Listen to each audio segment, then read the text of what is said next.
Welcome to the show that looks at truth, fiction, and reality with a smirk.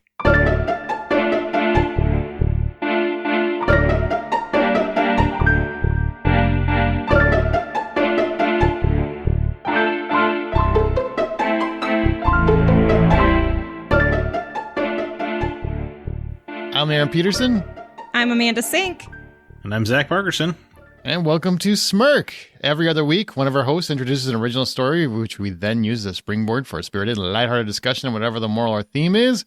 Welcome back. This is season 4 of Smirk, and it's my turn for a story. What makes sense? You're the best storyteller. I don't know about that. I appreciate the sentiment. Yeah, I don't think so. Yeah, wow. I'm just kidding. Who is the best? Well, it's a tie between you and Zach. You and Zach both have your own unique writing styles, but you're both excellent writers. Well, at least we all agree it's not you. We do. I know it. I can accept it. I'm just playing, audience. You're all good in your own way. That's what I say. That's a pity remark. That's what you say to somebody who's like getting the participation trophy. Like, thanks for being here. You did okay. When you already know you're the winner. When you know you're Tom Brady. When you live that life. When you just go through life and just win, win, win. That's just how you say things, you know? I would say you could tell Aaron is a father because he's obviously practiced. I can't pick a favorite. Exactly. Yeah. Even though we all know every parent has their favorites. That's not true. That's silly. Definitely true. That's silly. Well, I'm a dog parent, and I definitely have a favorite. Well, maybe you're a bad dog parent. I'm just saying, the truth is there. So if I have a dog and I have a favorite, but it's not that dog, and I only have one dog, what does that make me? That means you're a cat person. I am definitely not a cat person. Maybe you're a reptile guy. Maybe I just haven't found what I'm looking for. That's what it's all about. You need a pet spider. Ew. You like spiders? No, nobody does. Oh, I say you need a pet spider. That's your ideal pet. I don't like the hair on the legs, man. Can we not talk? I'm taking these headphones off. It's kind of like, you know, I'm married when I don't like hair on her legs either. This makes you very uncomfortable. Well, let's talk about a birthday, huh? Oh, boy. Who's getting old? Zach is. Yeah, Gee. Happy birthday to our own Zach. He's having a monumental birthday this week, so Right, yeah, happy birthday.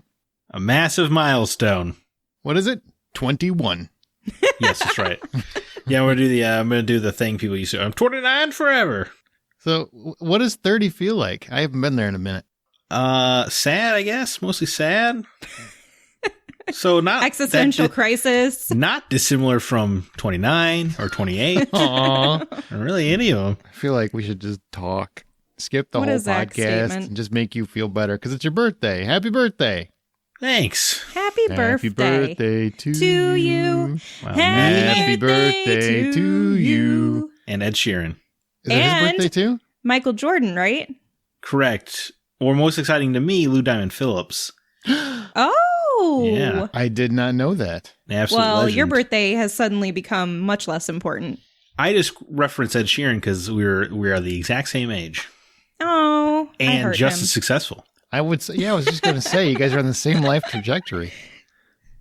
Don't All you think need that to do doesn't is ever just enter my mind. write some really sad songs and then just sing He's them got pretty some low key. less sad songs. Sure he doesn't. He just makes millions off He the was sad great ones. in that movie yesterday.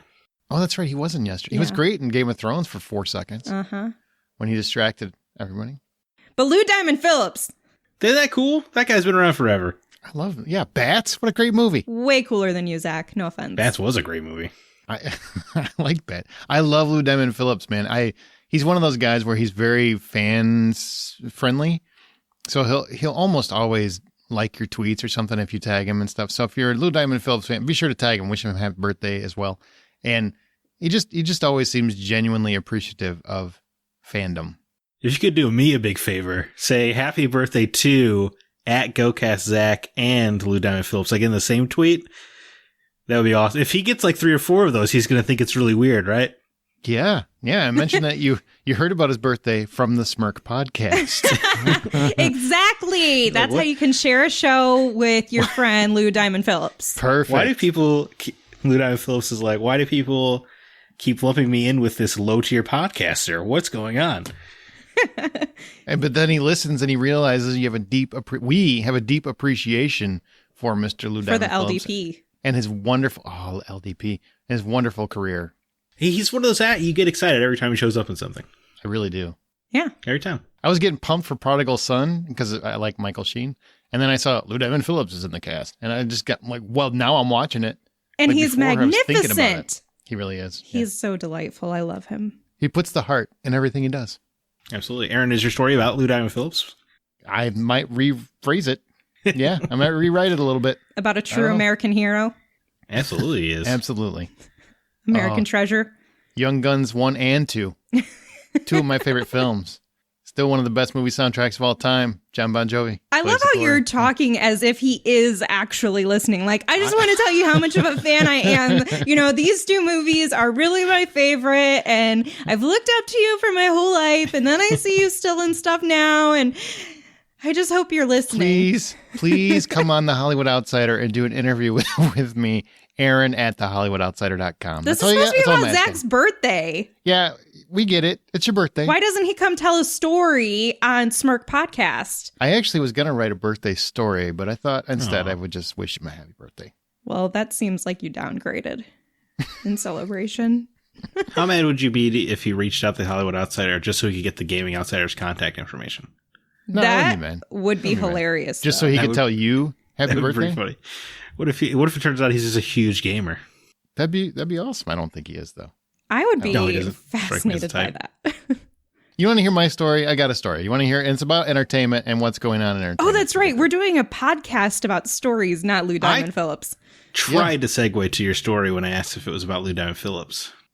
Well, sadly, I just wanted to talk about Lou Diamond Phillips at that point. Or joke was on me. I've been watching a lot of Long Mile lately. And then Prodigal Son. I'm like, he's everywhere I look. Everywhere I look. Everywhere. All right. Well, you know what? If you like Smirk, every app has a share feature. So please do us a favor. Share this episode on your social media outlets. Be sure to tag Zach, GoCast Zach, and Lou Diamond Phillips. Be sure to tag those two guys and then share it. Have we confirmed he has a Twitter? Because otherwise this is going to be really awkward. Like, no, he 15 does. minutes. I wasn't kidding. He seriously responds and likes people's tweets when they're talking to him. He's actually very fan interactive. I swear. Right. I trust It's happened to me a couple times. See, the first time he liked him, Lou Diamond Phillips liked my tweet. Lou D. Phillips. I said Phillips. LDP, and then I just went, psst. I mean, I've talked to Kiefer. No, I'm talking about his at is Lou D. Phillips. So people know to tag that handle. I was just trying to give them some additional information, man. If you guys don't know who Lou Diamond Phillips is, of course we'll all remember him as the dad in the failed Aquaman pilot. Oh, I didn't know that. Was he really? Yeah. That's a missed opportunity. So much better than Dolph Lundgren. He has a novel coming up. He's a writer. Why is he not coming on this podcast? Now it's just a Lou Diamond Phillips show. No, I'm serious, really guys. He's got a novel coming out. LDP, come on and write a little short story for Smirk. Oh, that's funny. You know what? Let's get into my story. Hang on. It's time for a story.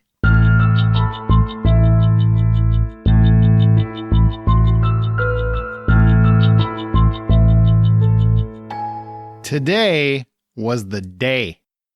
Jack had been a fan of Steve McShane since childhood.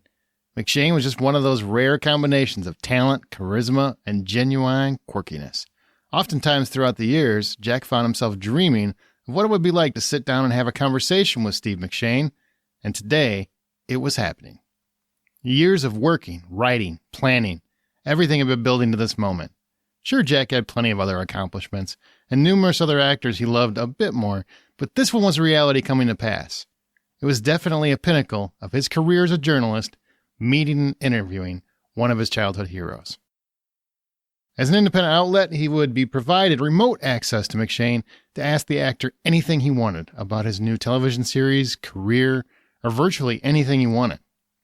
Jack nervously set up his studio, picked up the phone, and dialed the number. First was the obligatory publicity rep who connected the call. Next was the attendant who let him know that Steve McShane would be on the line soon. Finally, he heard the voice. Jack, this is Steve McShane. How the hell are you son bitch? Jack almost felt himself tinkle a little. He was so excited, but he forced himself to relax and remain a professional. Hi, Steve. I'm great. Excited to finally talk to you. I've been a fan of yours for years. Jack knew he sounded a bit too gleeful, but he just had to get that one out there. Cool, man. Glad you dig my stuff. So what the hell are we talking about?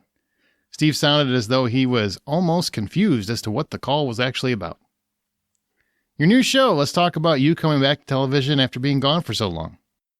Zippity-dippity-doo! Jack immediately thought Steve was playing a joke on him, but one where only Steve knew the punchline.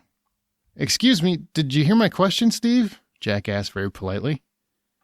Get the hell away from me, buddy. Do I look like I want to go on a date? Then back up. Steve was obviously in a public place of sorts. Everything okay, Steve? Jack again spoke softly and respectfully. Steve? Who the hell is this? I don't even know you, man. Don't call me Steve. Act like a professional, not my damn mother.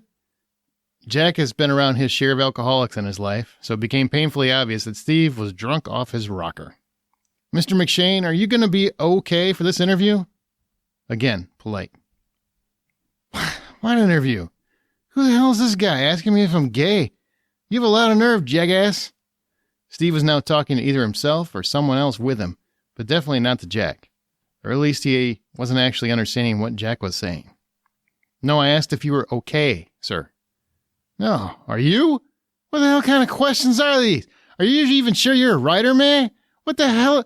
Who am I even talking to? I can't believe I'm wasting my time talking to some pissant rag that no one is ever even going to read. Who reads shit magazines anymore, anyway? McShane was becoming less and less lucid. If he was not blackout drunk by this point, it would be a complete surprise. Suddenly, the attendant came back on. Jack, we're going to have to reschedule this call. Mr. McShane is working in England right now, and he obviously is very exhausted from the time change. We'll get back to you with his availability. Of course, we fully expect you will keep his exhaustion out of any media coverage. Thank you. Goodbye. Click. That was it.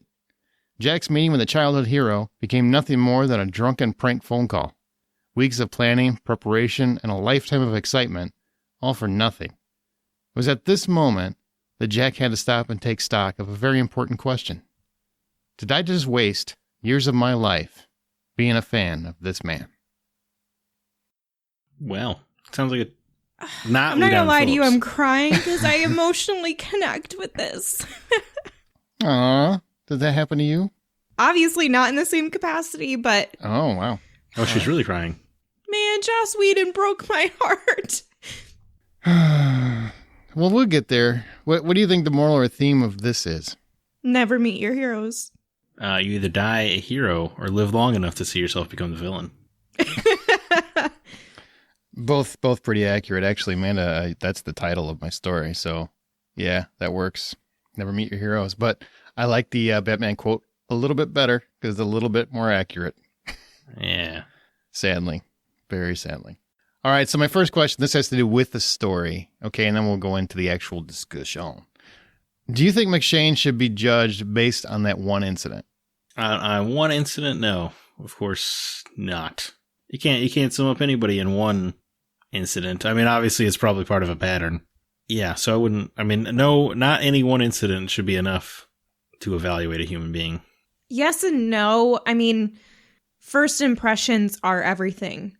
Are they not? I mean, I understand that's ideally not how we want the world and people to work, but it's human nature for people to interact with someone on a personal basis, and whatever you take away from that is how you're going to feel about that person for a very long time, if not forever, until they do something to change your mind otherwise.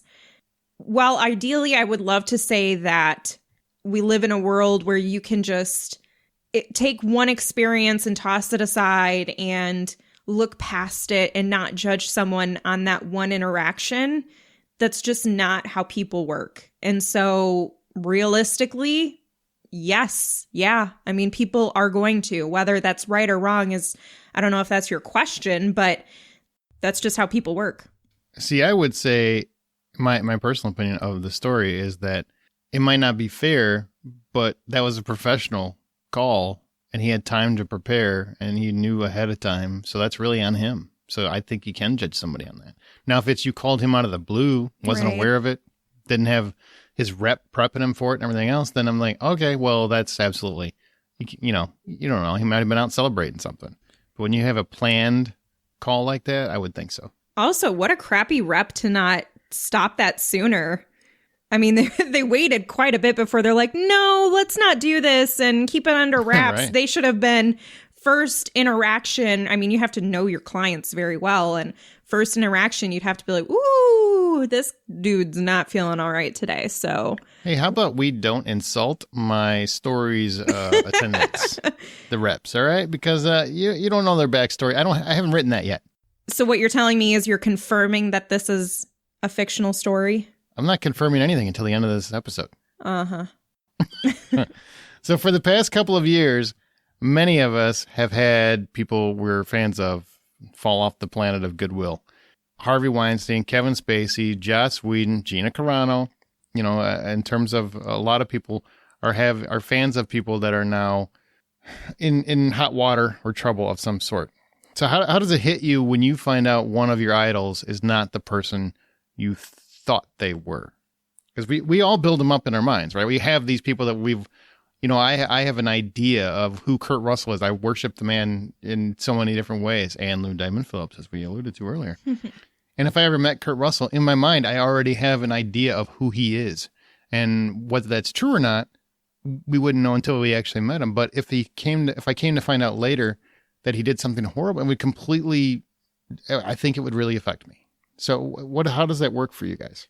For me, I find it fairly easy to separate the art from the artist, which, I mean, I know plenty of people on Twitter would tell me is dangerous or something. Why is it dangerous?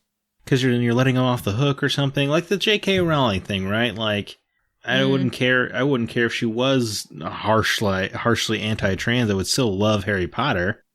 It's just, you can separate. I don't like the person or their specific views and whatnot, but that book, right, those books are still fantastic to you. Like the comic book writer Gerard Jones, he wrote a lot of absolutely excellent Green Lantern stories. Also diddled a bunch of kids. Oh, God.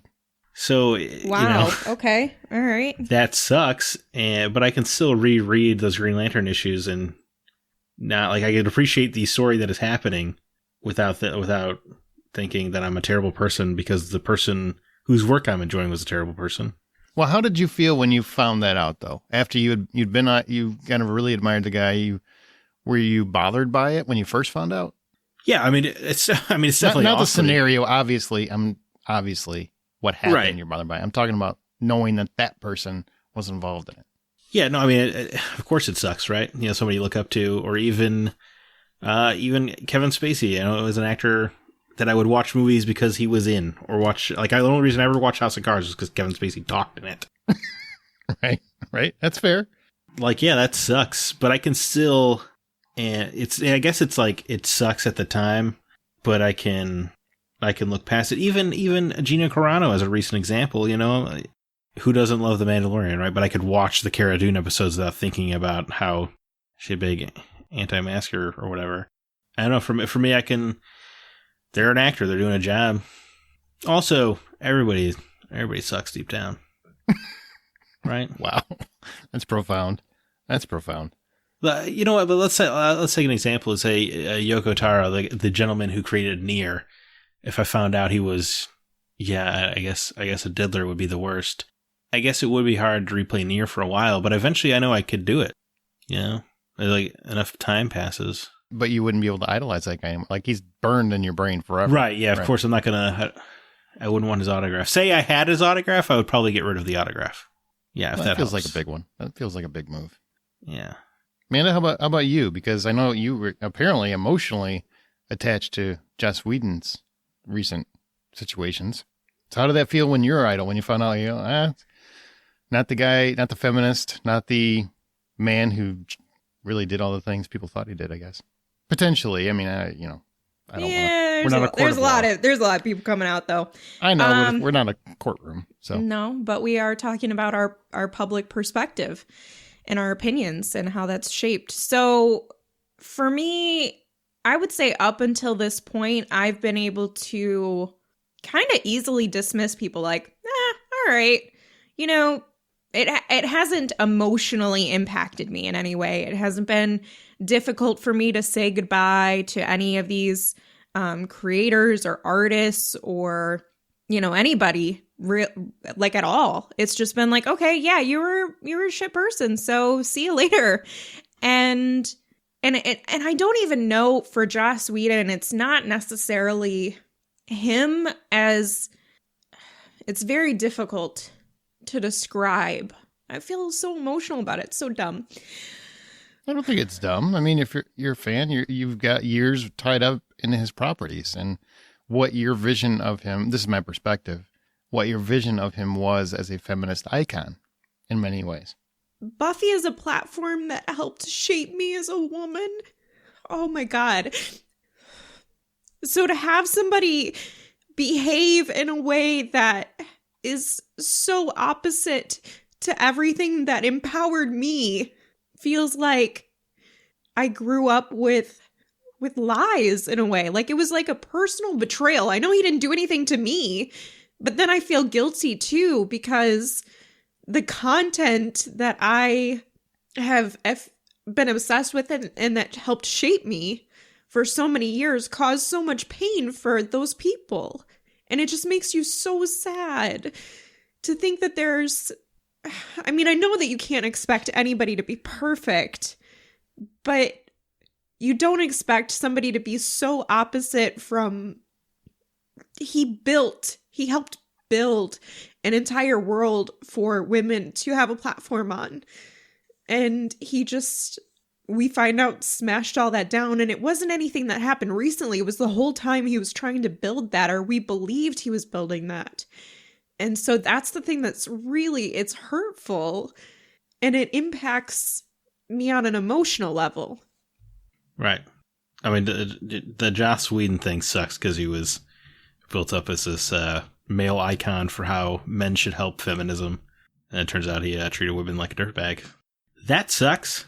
That one's so complicated because, I mean, it's been so long, and we've all, anybody that was a fan of Buffy or Angel has celebrated him, or Firefly. We've watched his interviews because he was always a funny interviewer. He was always, he seemed like, to be honest, he seemed like that nerdy writer guy that made it, which was so rare for the longest time. Like all of your friends, like all the people. Basically, like me, really. Like both of you in so many ways. It was too, and I'm sorry to cut you off, but to me it felt like he was twofold. He was not only that nerdy writer guy who was always so smart, and you always knew that if you could just get your opportunity, you would do so many great things. And he did. And so it was like, it gave so many, and I don't even want to just say men, but it just gave so many nerds and outcasts the opportunity to feel like they could be celebrated. And that's what his content did too. And in many ways, he also felt like not an idol just for his work, but also as like, here's what men should try to aspire to be, to help build other women, to help them rise up and have their own platform, and just not just to, stand out and be like, oh, women, but just to be like, yeah, men and women, like it's just people, and to remove that divide and just create strong characters, not just strong women. And his quote about when an interviewer asked him, why do you write these strong female characters? And he's like, because you're still asking me that question. It's something that resonated with so many people. And it was like, this is just how it should be. And so that was like where the idolization came up from, I guess. And for me, it's different than any celebrity, because it's not about you, it's about what you've done. So what I found particularly disturbing about that one is, I was raised by a woman, by my mama, and single mother. And so a lot of what I thought his values were similar to what mine were. I thought his values were the same. And then you come to find out later on, he's not a strong supporter of making sure that, I've always been raised that there's no difference, men, women. There's everything a man can do, a woman can do, usually can do better. I firmly believe that. I was just raised by one of the strongest people in the world, and that happened to be my mother. So that's just how my brain works. So I thought, hey, that guy, I'm in line with that guy. I get that guy.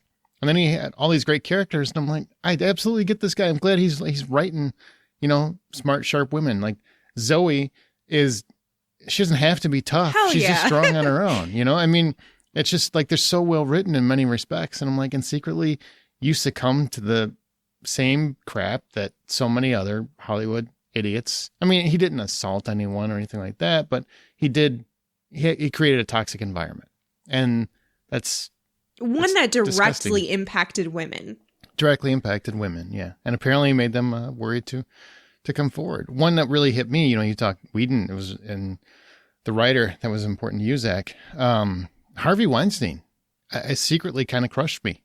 Kevin Spacey did too, but believe it or not, I wasn't as surprised. It was just like, I don't know. There's always just something about Spacey. Never knew what it was, and kind of. You seemed a little too good at playing the dirtbags. Yeah, a little bit. But Weinstein, and it wasn't because Weinstein, what a stud. It wasn't anything like that. It was just, I've always loved independent film, and he was a champion of independent film, and he gave me many of the things that I love. Tarantino, Kevin Smith, back when Kevin Smith was really good. He gave me those directors, those filmmakers, Robert Rodriguez, Miramax and whatnot, provided that to me and, gave me a whole lot of entertainment that I revered and kind of almost worshiped the Weinstein name. Like if Miramax came out with something or Weinstein came out with something, I'm like, that's going to be great. And then you hear all the horror stories and the things that were happening, and it almost destroys my enjoyment of those things. Not, I can watch Kevin Spacey. I really can. I'm like you, Zach. I can separate the art from the artist. Weinstein movies are a lot harder for me. The only exception is probably Tarantino, just because they're so Tarantino. Like I don't feel like Weinstein's got a stamp on it, but I can feel it in a lot of other Weinstein movies that really have kind of turned me off on him just because of everything he did. And it was just sad. Maybe I just haven't had an idol important enough go bad yet, right? Because your Joss Whedon or Harvey Weinstein stories, I don't think I've had I say Jason Bateman, we found out tomorrow. Don't say that. Don't say that. Don't jinx it. Don't you dare. I need more Ozark. It would be hard to rewatch Arrested Development because of how much it's meant to me for so long. How much it shaped my sense of comedy or who I am as a person. Oh, so I get. Yeah, that would be crushing. And I mean like real problems, not like I found out this actor was a certain political affiliation. I don't care about that stuff. I'm talking like real serious issues. Right. How lucky are we that Stan Lee got to the grave without any major controversy? Be honest though, once he died, you're like, oh please, just make it to the next couple months because this is when people come out. Don't ruin it. Don't do it. And I'll say too, for me, there's a difference in how it affects me between viewpoints and behavior. If you have like just a weird mindset and I don't vibe with it, that's one thing. If you're doing things that impact other people negatively, then that's when it's like, okay, that's crushing, And that's where it's hard. I mean, I'm sure I'm going to get so much flack for this. Even with J.K. Rowling, like she has some fairly anti-trans, not fairly. She has some anti-trans views that, all right, man, that's your viewpoint. You can accept what you believe, and that's fine. It doesn't mean that I need to support all your new stuff, but it doesn't take away from your old stuff because it's just what you think. It's not like she was hurting a trans member while, writing these books, or like it affected, the Harry Potter series if there was a trans person or something, just as like a weird example. So to me, it's just her words. It's not really actions. It's just her words. Yeah. And I mean, words can be very damning and very hurtful. But to me, I think that's like, there's a line there for me. It's like, are you just expressing what your thoughts are and like how you feel about things? Because that's one thing. Or are you doing something or trying to persuade others to do something that could negatively impact other people or hurt people? And that's just like two separate issues that are both an issue to address, but it just defines how hurtful they become to me. I understand. I mean, really, words don't usually do much for me. I mean, it's not like I don't think they matter. I'm just more of an actions guy. It's just how I'm wired. So, I just go by, well, that's where I can easily separate the art from the artist, Zach. I mean, that's right where I'm with Zach. Because, okay, she has an opinion. Okay, Gina Carano has an opinion. Okay. I mean, it really doesn't affect me. I don't put much stock in what an actor or writer thinks about political issues. I have my own opinion. I don't really care what you think. So you can do whatever you want, as long as you're not actively hurting people. And that's really where I stand with it. But there are like exceptions, like James Gunn, his old tweets that everybody said I shouldn't be worried about because they like James Gunn. But if it was anybody else, they'd want him destroyed. I always found that weird.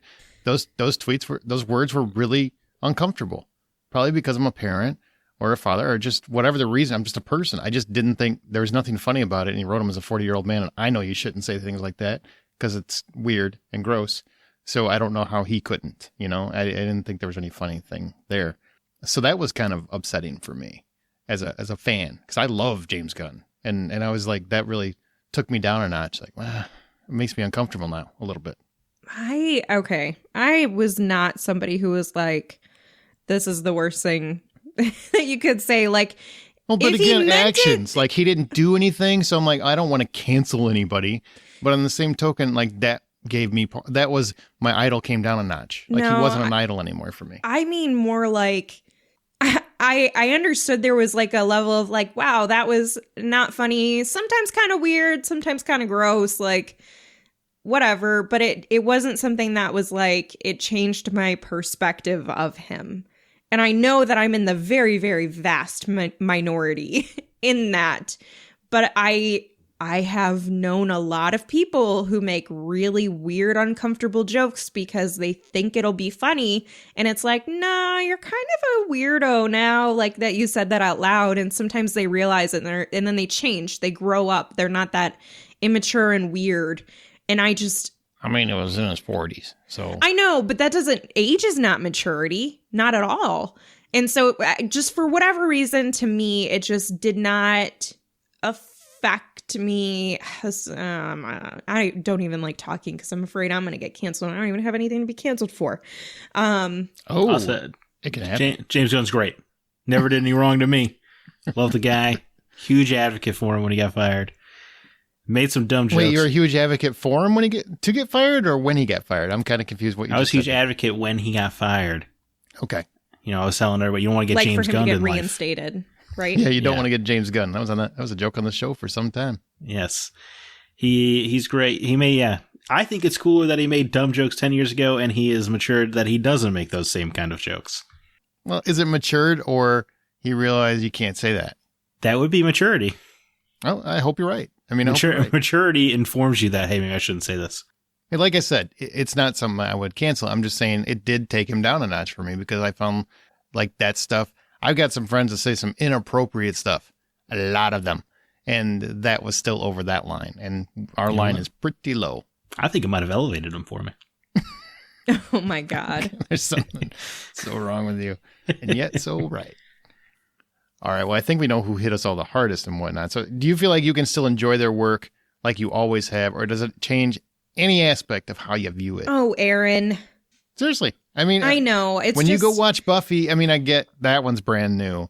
Do you think it's going to change anything? If you go watch Mandalorian and see Gina, is that going to change anything? I mean, or are you still going to be able to enjoy it the way, well, you won't, Amanda, but Zach. They don't get to take those stories from me. J.K. Rowling comes out tomorrow. It turns out she curb stomped a man on the street. Oh my God. Her actions don't get to rob Harry Potter from my life. So yeah, I think you got to get over it. It's going to take a while to get over. But I believe in death of the author, I guess. With Joss Whedon and Buffy and Angel and all of that, like, that will never go away for me because there's so much. It was beyond him. And that's with any work. Like, it's beyond just who the creator is. A lot of those creators aren't even involved heavily in every single episode, to be honest. But it's not going to stop me from watching those shows or supporting it or that character is still something that is going to be a part of me. But what it's, at least right now, and this, like Aaron said, is still very fresh. Right now, it's like, it brings me sadness to think about what those, and not just women, but especially women, went through to provide something that shaped me. So it makes me a little sad. Understood. For the most part, I can separate the art from the artist. I mean, like Amanda was alluding to, it takes a village. It takes a lot of people to make whatever we like in entertainment. So if it's not just Joss Whedon. It's the writer's room. It's Anthony Head as Giles. It's Sarah Michelle Gellar's wooden acting. Yeah. Everybody plays a part. Don't come for her, man. She's poor right now. She's doing autographs finally. That's an awesome old school Amanda joke. Yep. Doing for like $180, and you don't even get to meet them. It's like a mail-in thing. Get out of here. Nope. I mean, I want it, but get out of here. I'm sorry I interrupted you, Aaron. I just really want to take a shot at Sarah Michelle Gellar before we get out of here. And now the cops are coming for you. Yeah, that's good. What you get. That's what you give for trying to milk people out of their autograph money. Poor Sarah Michelle Gellar. Yeah. Oh, goodness. Well, I mean, that's what ends when you marry Freddie Prinze. I was going to say, if he's got that Star Wars money, right? He's okay. Star Wars money? Yeah, he voiced Kanan on Star Wars Rebels. Yeah, I'm sure that was bringing in the checks. Yeah. Okay. What?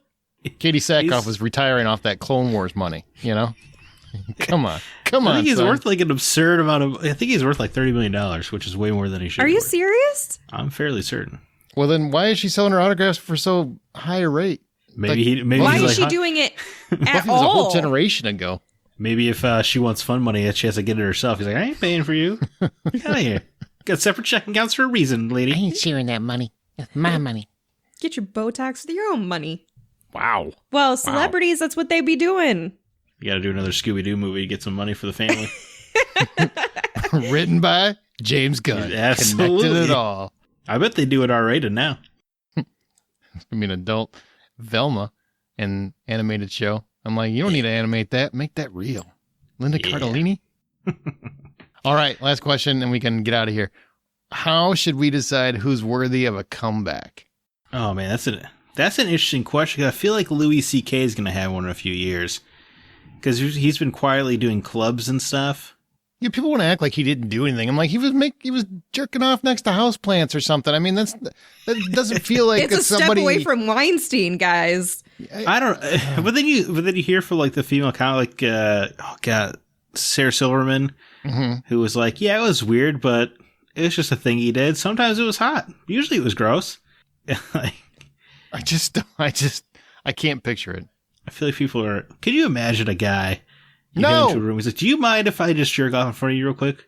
I know we got a set to get to, but it's just going to take a few minutes. I promise. It helps get me in the right mindset. If you want to help, you're more than welcome to. But otherwise, if you want a Dutch rudder, we can work this out. Yeah, I think all the stories were that he was like a strictly hands-off guy. But anyway, regardless, well, apparently not completely.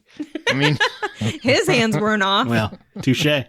Regardless, I feel like he is. So I don't know what constitutes your comeback viability, though. Well, one thing for me is what have you done to show that you're a different person? That not just because you want to come back and you regret your fame being taken away from you, or you're starting to feel a little broke, but what about that has really made you see the light and change? And that's really hard to prove. And it also matters what scale your act was on. Yeah, your comeback viability probably has to do with how significant your current pop culture contributions are. Wow, look at that astute observation and explanation. You know what I'm saying? Like if Kevin Feige, you find out, was sexually harassing women. Stop! Oh, no, don't put that into the ethers. He's the only guy that can build a cinematic universe right. But, I feel like people would allow that story to get quiet because, God forbid, because he brought us Scarlet Witch. Yeah. Yes, that's exactly right. Everyone's thinking about Scarlet Witch all the time. I am. If he just, well, we can't. Come on, guys. We want the next Avengers, right? I heard Magneto's going to show up in the MCU, man. We can't get rid of him now. So the same old Hollywood problems, because they're super successful, you kind of bury it, which is what happened with Whedon and what happened with Weinstein, like what happens with all of them. They have too much power. It's not even, it's not about their money, their currency. I feel like that is, sometimes people equate how much money they have to it. It's about their power. Are they someone that people don't want to lose in the industry? Which, I mean, yes, they have money based on who they are, but it's about what can you actually bring to us in the future? Do you have a lot of opportunity? And if so, they know that they have that, and others, it's all about perception. Like if I work under someone that I know has a ton of connections, like to everybody, and they always hear about everything. And so if I were to tell anybody about it because I felt uncomfortable, it'd get back to them. And then I'd lose all my opportunities because they have such a connection to the industry. Like that's where the power can really eat at people, and it crumbles them, not to mention the trauma. Like we haven't even talked about that, about why people are so resistant to talk about things from the get-go. Because that's not what we're talking about. Ain't getting down that rabbit hole. Right. That's a different episode. Yeah, that's a different kind of episode. Let's think about Drake as an example, right? He was openly texting Millie Bobby Brown when they were 14, which is disgusting, grooming battlegrounds. What was he saying? I feel like I missed a piece of let him finish. Just because they were close friends. That's why they were texting all the time. At a 35-year-old man and a 14-year-old girl. Yeah, but if he was not Drake at the time, if he was the drummer of some band, that guy, that person would be gone. Yep. He'd be gunned. Not gone. He'd be gunned. Oh, it's so heartbreaking. You don't want to get James gunned. You don't. If he was R. Kelly, he'd be arrested for sure. I mean, that's just, it's not appropriate. Man, I forgot about R. Kelly. Dude, what about Chris Brown? Another great example. God, that guy. How is he still around? I don't even understand. That's unreal. I think there should be a conviction factor to some degree. I mean, if you haven't been convicted of anything or proven in some capacity, I think you should have the opportunity to come back. I think if it's just words, you should definitely get the opportunity to come back. Because to me, I mean, like I know a lot of people are screaming about Gina Carano right now. I don't think she did anything she can't come back from. I really don't. And to be fair, they gave her every opportunity to basically come back from it before she even got gunned. But they really gave her so much time to just shut up. That's all she had to do. Just stop posting memes and Did gifs. You miss the part in the contract where we told you to not be controversial? It's a shame. She's so hot too. She's a beautiful I really woman. don't think so. Well, you're wrong. What am I missing? I want her to step on me. Other than her boobs. What? I want her to step on me. And she's tough, and she's like, but she never loses her femininity. I mean, she's like, she's got a lot going on. Yeah, big fan. Well, I can't say that anymore.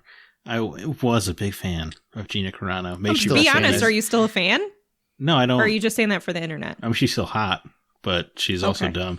It was really like the amount of time she had to just not do, just to stop. I'm like, oh, you're dumb. And I'm losing a lot of respect for you here. You could have had your own show. Somebody in a Facebook group summed it up pretty much exactly how I feel. Just said, damn it, Gina. I mean, that's really how that says everything. That's how I feel. Agreed. I wanted a Cara Dune show. She took Cara Dune away from us because she couldn't shut up. Yeah. And I don't want to say any person should shut up or anything like that, but sometimes I can't say that stuff. I can't. I don't want to lose my job. And I just think that's common sense. Like sometimes actors, I feel like because you've been elevated because people worship you to a certain degree. I mean, it's true. It's a form of worship. You have so many fans and whatnot, and it's instantaneous. It's just like, I was in a Star Wars thing. Now I've got 500,000 fans. And you've got these people that are right there at your feet. And so you think, oh, well, I mean, I've got some power. I've got some measure of I can say whatever I want, and I should be able to say whatever I want because these people adore me. And it's just some loud minority that's yelling that I'm saying crappy things. Well, you just can't. I mean, you just can't say things that are super controversial and not expect. And I hate that freedom of speech, but not freedom of consequences. And I'm not talking that now. I'm just saying you have to be intelligent and have common sense about what you can and can't say publicly. If you want to privately say all that stuff, I think everybody's got the right to their own opinion. If you want to think horrible things, just don't say them publicly. It's your right to think them. Just don't say them. I mean, it's just common sense, man. Yeah, you can't get arrested for thinking about murdering someone, but once you start talking about it, then it becomes a plan. Then it's premeditated. Just remember that. Hold on, I'm writing this down. Yeah, that's important. It's an important fact. Important fact. All right, so my story. Do you think it was truth or fiction? Well, it felt very real to me based on my tears. I'm going to say truth. That story was completely true. Oh. Yeah. Yep. Was it you? Were you the guy? I was the guy. Won't mention who the celebrity was. Well, you Will will you tell me after, off air? right? Because we need to. Yeah, I'll tell you guys off air. Sure. Okay. Sure. Great. I'm like, wait a second. But just on the off chance, I don't want to be sued or anything, so I'm not going to say who it is. You can confirm it was not Lou Diamond Phillips. It was definitely not Lou Diamond Phillips. LDP would never do such a thing. And No Kurt heroes. Russell's okay, right? I hope so. I would not be able to get through this episode if Kurt Russell did something like that. I just couldn't. I would hang up the mic. I couldn't make it. I really couldn't. I mean, I would just be in tears, in a puddle, in a fetus position. I That's can really all I relate. would be doing. Mm-hmm. Worse than Amanda was earlier. This is like, that's nothing compared to how I would feel. I was like, you Don't took it minimize away. my emotions, Aaron. No, I was maximizing mine. Pay attention. It wasn't about you. All right. You already told you what the title of my story was. Never Meet Your Heroes. That was my title. And as our show goes, we will occasionally pick listener stories to read and discuss on Smirk. If you'd like the chance to have yours read, email it to mystory@smirkpodcast.com. Usually it's a much lighter topic, but I thought that was an important conversation to have right now. You know, I didn't even mention. I can't rewatch Aquaman because of Amber Heard. Because she got away. She gets away with it. Screw her. Oh, So there's an we example. all have opinions when she wasn't convicted of anything. Interesting. That's why it upsets me. It's funny because if she had gotten in trouble the way Johnny Depp did, I would probably be able to watch Aquaman. But now I can't because I just get mad. Because A, she's a bad actress already. And now she's a bad actress that gets away with shit. Yep. And that one's a little bit different. She didn't have conviction, but you still have audio Yes. evidence of what happened. It's pretty yeah, that's true. unequivocal. I think, based on everything we've heard, I think they are both probably should be in trouble. Yes. But both, yeah. not just the women. Agreed. Come on. You can't be cutting I agree. slack. But it will not make me not watch Aquaman again I because will- Jason Momoa and that hair. Oh, yeah. Oh, like, he is so damn. beautiful. Every time he says permission to come aboard, I'm like, I yes, say sir. yes. I question my own sexuality. I really do. I'm like, I'm not convinced I'm straight. I'm just not. I used to know, but now I don't. You know what? He's on a boat. I was in the Navy. I was a sailor. I'm thinking about it. I think this all connects. I'll go sailing. All right. And if you like Smirk, whatever our show is called, please share the show on your social media outlets. We really do appreciate it. Join the conversation by joining our Facebook group. Follow us on Twitter @Smirk Podcast. Just use the show's hashtag Smirk when you share it and tag GoCastZach and Lou Diamond Phillips. Yeah. That's my birthday present from the audience to me. Appreciate it. And as you write your own life story, always remember to tell it with a smirk.